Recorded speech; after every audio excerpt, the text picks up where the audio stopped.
get into this motherfucking episode of Raising Kanan. Listen, I'm still trying to figure out whether or not I like the show because I don't know, y'all. I don't fucking know. I don't know if I actually like this show. Like I said last episode, I feel like not episode. I feel like the last show was better.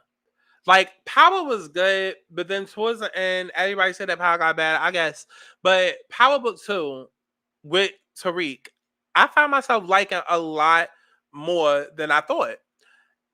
Power Book 3, I'm gonna keep it a buck with y'all. And it could be because I'm trying to like write notes at the same time while keeping up with the show. First episode, I felt like it dragged on forever. Second episode, I felt like was better. This episode, I kind of felt like the first two, where it was like, okay, where's this going? What's happening?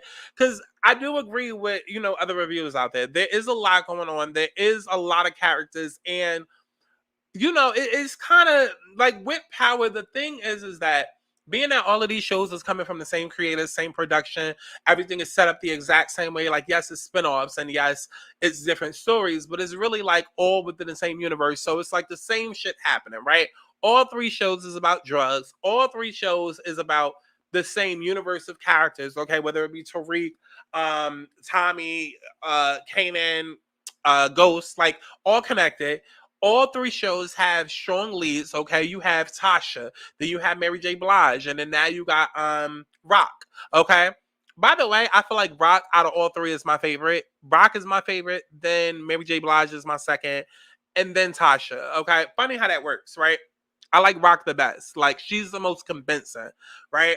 But like my point is that all of these shows are of the same fucking thing, and so for me, it's easy to get bored because you feel like I've seen this already, or I already know what this is about to happen. Like for example, Rock and Symphony. Rock, is that his name, Chad? Because I be switching it up in my notes. Okay, one minute he's Symphony, next minute he Music Note, next minute he Treble Clef. Okay, I just know it got something to do with music. Okay, but it's like when you think about Rock and her relationship with him. Clearly, we already know where this is about to go because Rock is a street dealer girl. Okay, she the drug dealer, trap queen, and Mr. Symphony is supposed to be the good guy. So either he is a good guy that has escaped his bad past and is about to get drugged back into it, or he's really the good guy that is now about to get caught up in some shit because of Rock. It's one or two ways that this shit is about to go. Okay, and we know that Music Note is supposed to be her fucking escape, but it's not about to go down like that. Not on no show like Raising Kanan. Okay. And because we already know everybody's, because Raising Kanan is a prequel. For those of y'all that do or don't watch it, this is a prequel if you did not know. Okay. But we already know from fucking Power, book 1, okay, that Kanan is going to die and that Jukebox is going to die. So as I'm watching this show, I'm just like, what is the point? I mean, I get it. We're supposed to, be watching their background and how they grew up and how they came to be. And I have to keep reminding myself that so I don't lose interest. But it's just hard, especially like because they're putting such an emphasis on the fact that Jukebox's name is Jukebox because she can sing, because she has the gift of musical ability or whatever. And it's just like this is cute, but like ultimately she became a drug dealing bad cop and got killed. So it's like we know that her career went nowhere. Okay.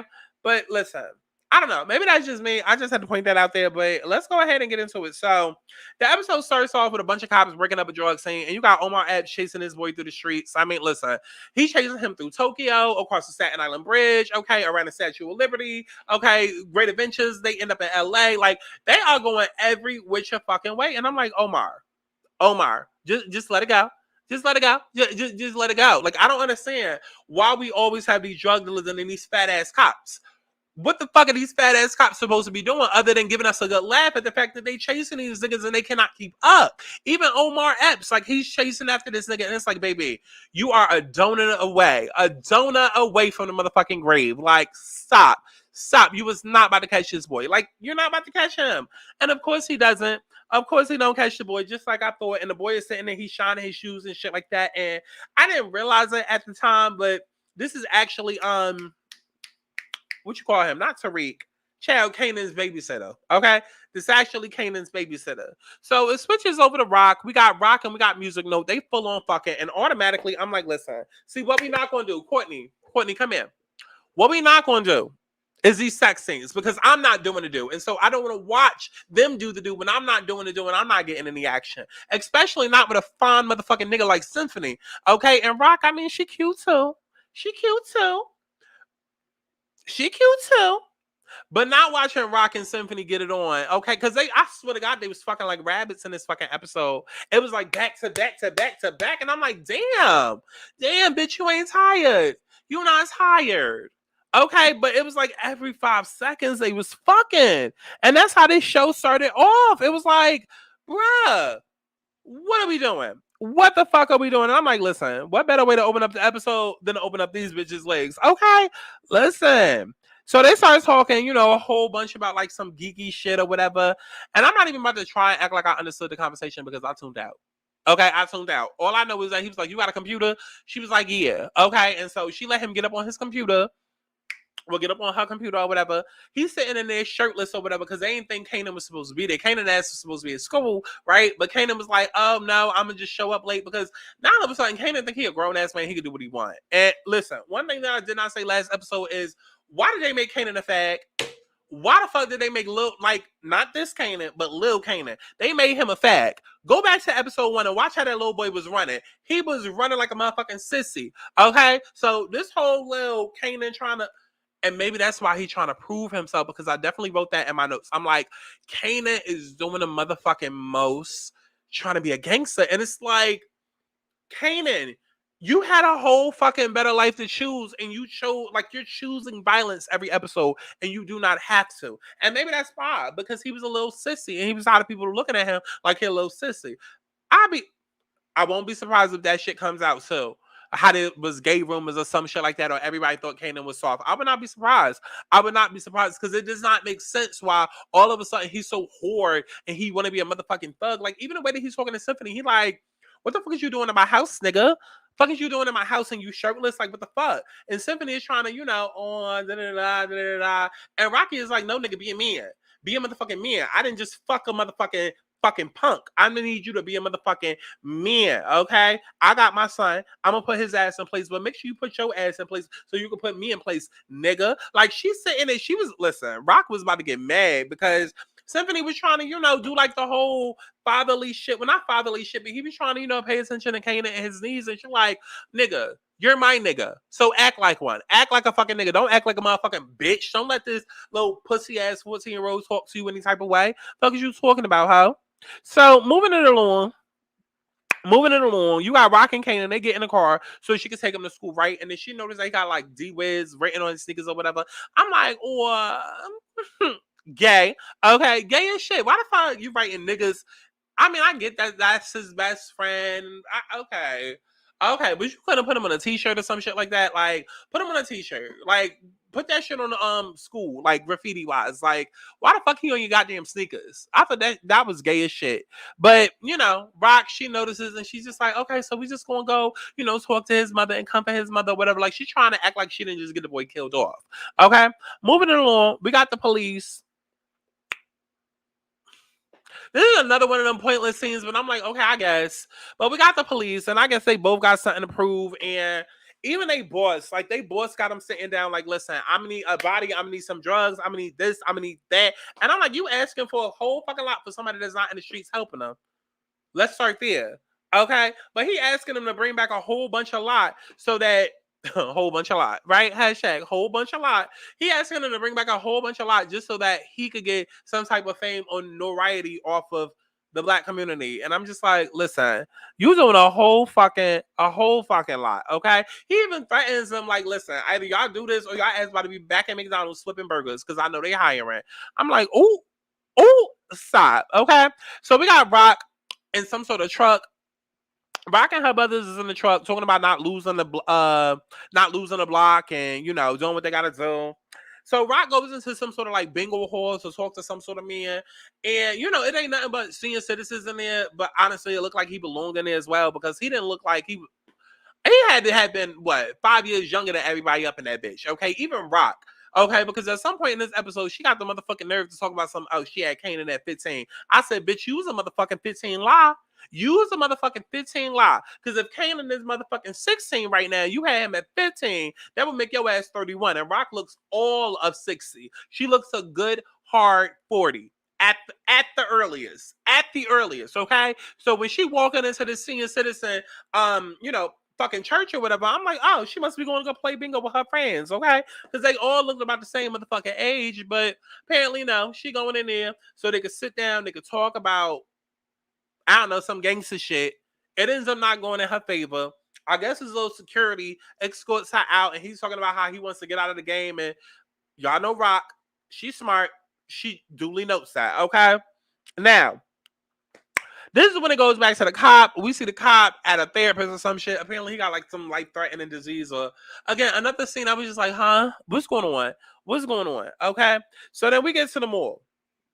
Because y'all know it got to be some gay shit up in here. Raising Kanan again. It started off gay with Kanan, okay?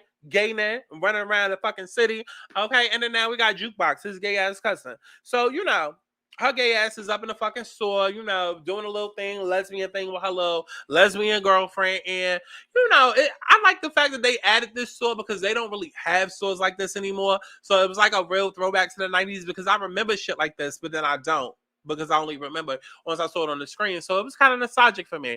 But, they go into like this little record store where they like singing and shit like that. And, to my surprise, I was not expecting a white girl to blow like she did because, Jukebox was doing her little yin yang, okay?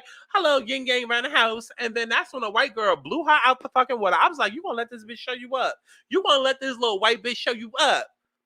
Child, she paid for it, so I guess. Okay, but they start, you can tell that they falling in love. You can tell that Jukebox is trying to become more into her own. And I mean, it's cute to see, but again, this bitch gonna die anyway. So, like, what the fuck are we really even watching? Okay, moving it along. We get to Marvin. Marvin goes to see Linda with some type of pit bull. She's turned on. She's like, oh my God, a nigga with a dog. Okay, let me suck your dick. Okay, because that's just what I want to do when I see niggas with dogs. I want to suck their dick. No, pit bulls are scary. And miss me with the whole pit bulls are not scary. It's all about how you raise and treat them. Miss me with that shit. Again, when I see a nigga with a dog, that don't make me want to suck his dick. That make me want to Ew. You probably smell like fleas. Move, nigga. Okay, so we get to the trap house, and again, apparently, the boy that was at the beginning of whatever. Apparently, he was the one doing a little drug bust or whatever on the block. And, Kanan just asked him, what you know about, D Wiz's death? And nothing. But you can tell Kanan is putting two and two together, right? Again, we got the lesbian scene. Jukebox and the lesbian, they're walking down the block. Jukebox says she has to go. The white girl tries to stop her. Like, why are you always trying to be a damn thug? What if you get caught and arrested? And of course, like every damn gangster movie, this whole thing says she got 9 lives. So she's like, oh, I'm not going to get caught. I'm going to be okay. This, that, and the third. So we go back to the trap house. Kanan done lost his goddamn mind because he done invited the girl that he's been obsessed with over to the goddamn trap house. I said, see, this is what's going to get your ass in trouble, okay? Either this bitch about to die or you going to end up in jail or something going to happen, because why would you invite this bitch who is already suspicious of you, who already thinks that you done fucking had her nigga killed? Why would you invite her to your trap house? Why?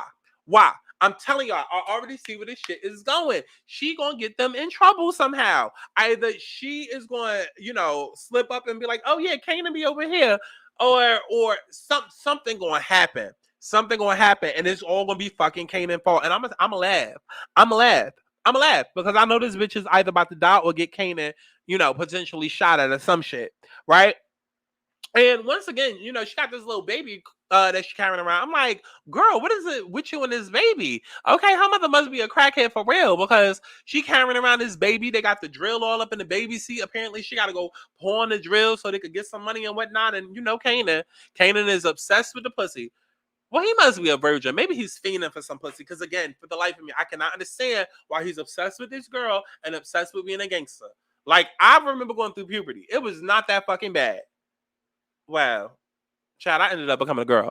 So I went through 2 puberties. Okay. But like, goddamn, Kanan. Goddamn. So, listen, we see Rock. She shows up. She tries to pay off that nigga's homeboy. Okay, she tries to give him a whole bunch of money. He's considering it so he could get out of town.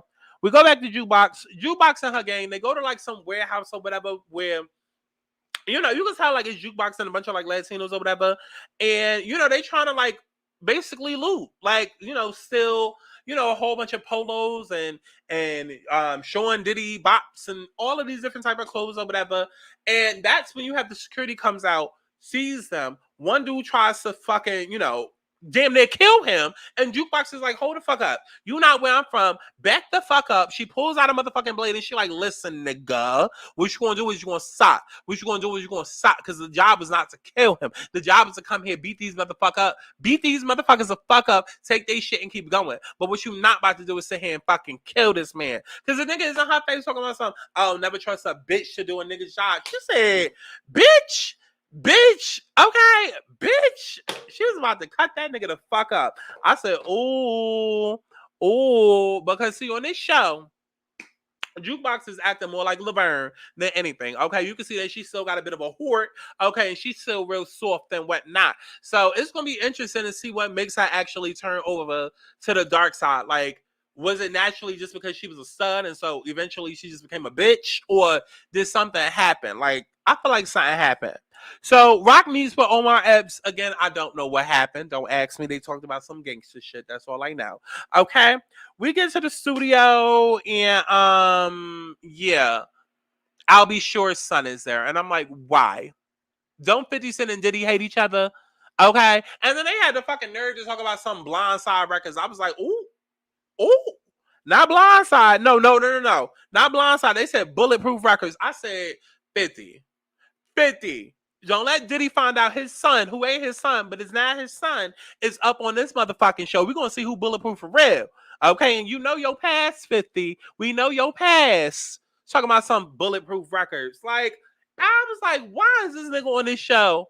Because I remember back when Power was on, they was talking about it, but then they was also talking about it when Empire was on. Then when Star came on, and I'm like, okay, it took 5 motherfucking years for this nigga to finally get a role, I guess. I fucking guess. I do want to know though what happened between Diddy and 50. What did they work out to get this nigga up on this show? Okay, but Lulu was showing up with some random bitch. There's so many fucking random white girls on the show. I don't know who is who. They all look alike. Okay? But she ends up telling Quincy, that her little brother famous raps. And at first I'm like, who the fuck is that? But then I found out later on once we get to the part, which we'll get to, right? So back at the house, at somebody's house, okay, I guess Marvin's house, we see Marvin going through Jukebox's room and Kanan catches him, to which Marvin basically says, give me back your fucking key, right? Give me back the key. Like, we're not about to do this. Y'all not about to be running in and up out of this house, because Marvin is looking at it like, come on, baby. Like, we doing drugs and we doing all this shit. I don't need you running in and up out the house, okay? And I'm thinking you're a police officer and I'm about to pop on that ass, okay? So Kanan insists on basically getting out in the street, and I'm like, Kanan. Like, boy, you got it good. All you got to do is go live with your grandmother, but he insists on doing a gangster thing, okay? And he basically tells Marvin, who is Rock's, his mother's brother or whatever, he basically tells him, like, listen, if you show me the way of the streets, I will get my mother up off you. I get you some more blocks. I sucked your cock. Like, he really doing the most. His fucking uncle agrees, right? Fucking uncle agrees. And next thing you know, Kanan is up in the motherfucking room chopping up fucking coke with him. And he teaching him, oh, when you go out there, you got to sell this shit for 25. And I'm like, 25? 25? Okay, talking about some sell this shit for 25. You bring it back, you get $100, or I take the profit, I cut you 20. Chat, I don't know what was going on because the math stopped making sense to me. Soon as he said you bring back $100 profit, I said, bitch, in what world? In what world? You want me to go out here and sell this motherfucking coke? Sell this motherfucking coke. I said coke, not coke. Because I can sell a coke for $100. I can do that. I can sell a Coca-Cola for $100. I can do that. But you want me to go out here and sell this motherfucking coke for $100 and risk my motherfucking life? Well, I could be dead. I could be in jail for $100. Baby, you're going to have to add a couple of zeros to that. I said, bitch, I won't be me. Won't be me. It won't be me. Mm-mm. That's how much risking your life costs. $100. Your life is worth $100. Okay. Would not be me. Mm, would not be me. So we get over to Rock, right? Rock is in Kanan's room, and I said, "Oh, so everybody parent just slipping up all up in their shit when they not home. Everybody parent is all up in their rooms and shit when they not home. You had Marvin and Jukebox room, and now you got Rock going all up in D Wiz room. Well, not D Wiz because she killed him. Okay, all up in Kanan's room or whatever, right? She looking at D Wiz, his arbitrary or arbitrary, whatever the fuck you want to call it. Okay, clearly Rock has some sort of heart and she feels bad. Okay, but she's hoard, so she can't let up, right? So we find out that her and Jukebox are extremely close, okay, because the whole time she looking at the fucking funeral papers or whatever, Jukebox is sitting there staring at her like a fucking creep. And we realize why, okay? Because apparently they used to be fucking close and they was closer than ever. And I'm like, okay, see that right there, okay? Because especially when Rock used to be like, oh, I remember when we used to cuddle and I missed that. And I was like, see, that's my problem right there. Let's talk about it. That's my problem right there. Let's talk about it. Y'all used to cuddle and now this bitch is gay. Mm-hmm. Mm-hmm. Mm-hmm. Mm-hmm. Makes all the sense in the uh-huh. Y'all used to cuddle, and now this bitch is gay. And she says so. She says, "I'm gonna leave my, my clothes here because remember she just sold clothes or whatever, and she don't want, her zaddy all up in her shit and Rock. That's a little, okay. Oh, incest. Okay, but usually it's started up in the family. Okay, listen. I would not be surprised, Courtney 50. I would not be surprised. Okay, all up in them thighs, and that made her realize I don't like guys. I would not be surprised. Okay, but she said she want to leave her fucking clothes, at the house, so her father don't know she's still in. But I'm like, baby girl, we all know you a thug and fucking a lesbian. Okay, like stop. And that's even what her and Rock started talking about. Like they started being real aloof in the way that they talking, but Rock is like, what's been keeping you from me? It gotta be somebody. And she like, Okay. And then even Rock is like, me too. I done found somebody too. And they never quite, mention whether it's guys and girls or whatever that they fucking met, even though we both know, I mean, we all know that the bitch is with a bitch and Rock is with a guy. But they never actually tell each other that. But I still feel like Rock already knows that the bitch is gay because I feel like Rock turned her out. Okay. Boom. Okay, so we get to Lou. Lou and his white girl they outside, and she's just trying to convince him to do the music thing. This bitch is just looking for a come up. Like I called it immediately. She's looking for a come up because she's doing the whole she's doing the whole Aubrey thing. Okay, where you with a masculine as nigga, because y'all know how these masculine niggas be. They be too whore. Okay, they don't really want to show who the fuck it is that they are or whatever. And they don't want to show like emotions and be vulnerable or whatever. And it's like, nigga, stop being so horrid for a second, because she all rubbing on him and whatever. Like, yeah, you supposed to be like this, you supposed to be like that. That's your dream right there. Like, you could be, selling red caps and hopping up on the track. Like, come on, you could do music and dope and slang at the same fucking time. I believe in you. And he like, you don't even know me, bitch. And she like, I don't care, but I believe in you. Okay. Okay. Okay, either this bitch is a little dickmatized and she just went to D, or D, all of the fucking above. Okay, let's move it on. So we get back to the cops again. There's a scene where the cops they're telling them to start a team again. These cops is annoying me. We get to the park. Jukebox is trying to teach Kanan how to sell drugs. We got Famous out there. He more interested in rapping with these niggas. And Kanan is more interested in charging $25 when he should be charging double, which is what Jukebox tell him. She's like, listen, I don't sell drugs. I just, loot clothes and all of that. But if you want to be selling drugs, you got to do it like this. You got to be charging these motherfuckers what they worth, okay? Because they got the money, so get it out of them, right? And Kanan is like, nah, I'm just trying to make enough to quote unquote, pay my baby mamas her fucking pampers and shit. Even though that ain't what he fucking says, we all know that's what he really getting the money for. He out there trying to sell. Y'all know how drug dealers be. Hey, yo, I got that coke. I got that guy. Ain't nobody fucking paying attention to him until, this little cokehead, crackhead, skateboarding nigga comes up to him and is like, oh my God, you only charging $30? That's cheap. And he's like, yeah, you caught me on a good day. And he's like, okay, what about doing 2 for 50? And then he's like, sold. And I'm like, Kanan, you cannot be me. Again, I'm not risking my motherfucking life, not for no $100. And damn sure not no 2 for 50. Like, what are we doing? What are we doing? What are we doing? Like, I know you like this girl and I know you want the pussy, but her pussy is not worth you going to jail over no fucking $50, nigga. Couldn't be me. Could not be fucking me. So, once again, we see Rock and Symphony fucking. I told you, they fucking like every 5 fucking minutes on this show. Like, that's all they goddamn do is fuck. Okay? And just like I said last episode, Symphony is just an escape for Rock.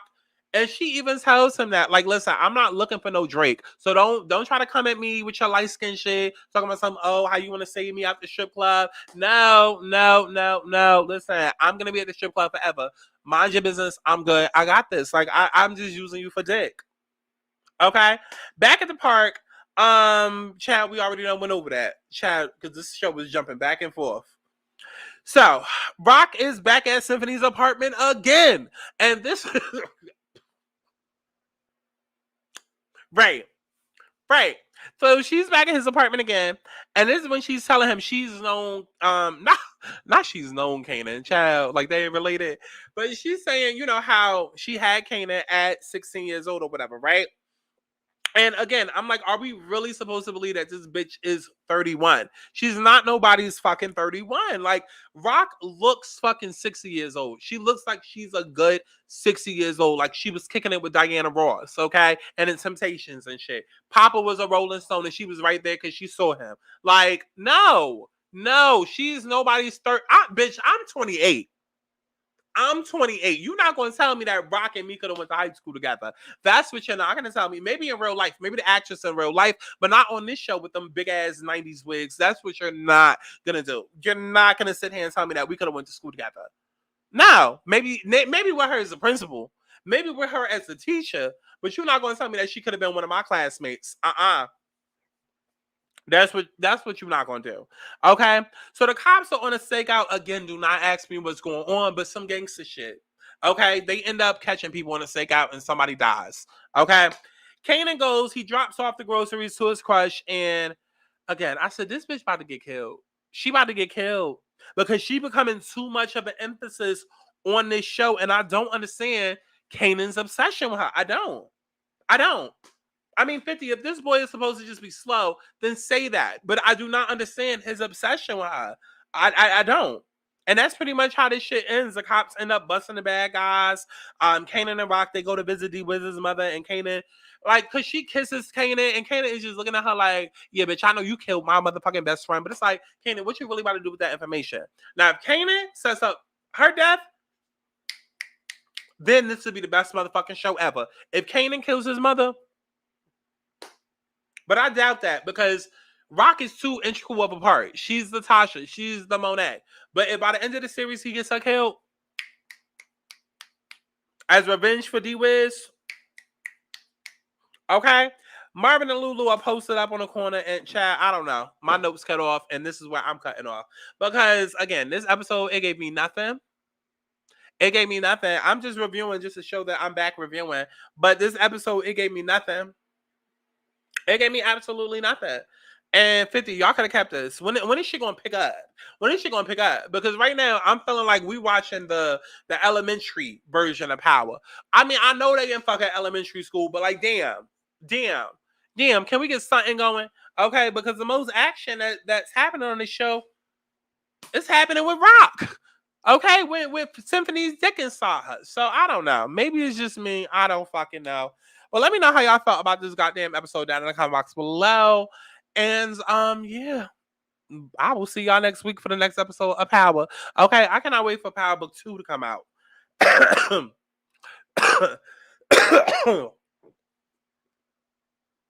cannot wait for Power Book 2 to come back out. Because Power Book 3, they really could have kept this. And the thing that we got a part 4 and part 5 coming out, child, ain't nobody watching that shit.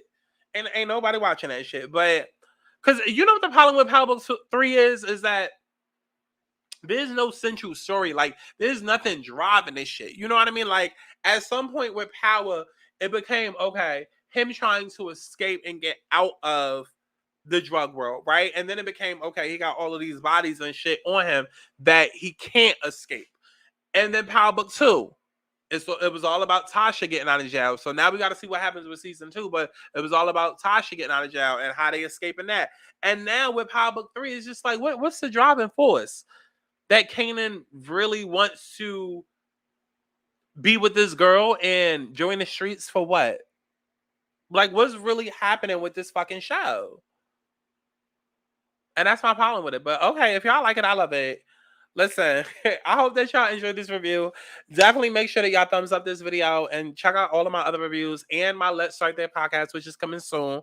Okay, Let's Start There podcast is going to be basically a podcast where I am, talking about, having different social commentary topics, talking about different things, as well as storytelling as well. Like, it's gonna be dope. Let's Start That podcast is gonna be extremely dope. So I love each and every one of y'all. Make sure y'all are following me on all my social medias. Okay, twitter.com/SkySantana, Instagram, Sky Santana World. Okay, stream my music, and I love y'all. I will see y'all in the next motherfucking video. Bye. She's so fine, she's a dime, titties, balls, it's a bomb. She got shine, she got